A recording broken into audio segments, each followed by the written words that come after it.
লাইফে প্রথমবার আজকে কিন্তু আমি ক্রিম দিয়ে ডেকোরেশন করে কেক বানিয়েছি। তো কেমন করে বানালাম চলো একটু একটু করে দেখিয়ে দিই। তো সবার প্রথমে একটা ডিমের ফোম রেডি করে তার ভিতরে যে সমস্ত জিনিসপত্র লাগে মানে কেক বানানোর জন্য ময়দা টয়দা সব কিছু দিয়ে সুন্দর করে একটা ব্যাটার রেডি করে নিয়েছি, আর তারপর সেটাকে কিন্তু কড়াইতে আমি বেক করে নিয়েছি।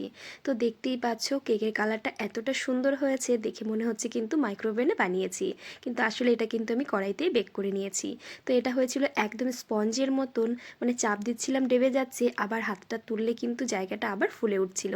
তারাও এটাকে ডিমোল্ড করে তারপর দেখাই। তো দেখো এখানে আমি ডিমোল্ড করে নিয়েছি, আর এবারে হাত দিয়ে তোমাদের একটু চেপে দেখিয়ে দেবো এই যে কতটা পারফেক্ট হয়েছে, মানে একদম স্পঞ্জের মতন হয়েছে। আর এটার রেসিপি যদি তোমরা চাও অবশ্যই করে কিন্তু আমাকে কমেন্ট করো, আমি কিন্তু তোমাদের সঙ্গে এই রেসিপিটা শেয়ার করব। কারণ সামনেই আসছে 25শে ডিসেম্বর, এই রেসিপি দেখে কিন্তু তোমরাও খুব সহজেই এই কেকটা বানিয়ে নিতে পারো। তো তারপর এটাকে কিন্তু আমি কেটে কেটে 3টে স্লাইস করে নিয়েছি, কারণ কেকের ভেতরে যেরকম লেয়ার লেয়ার থাকে না ওইটা মানে ওইটা হওয়ার জন্য আর কি।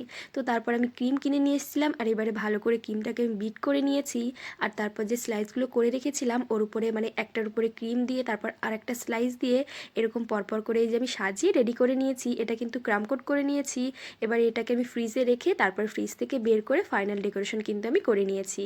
তো এটাকে কাটার পর কেমন দেখতে হবে সেটা কিন্তু আমাদের পরে দেখাবো, কারণ এখন এটাকে আমি ফ্রিজে রাখবো সেট হওয়ার জন্য। তো কেমন লাগলো কেকটা জানিও।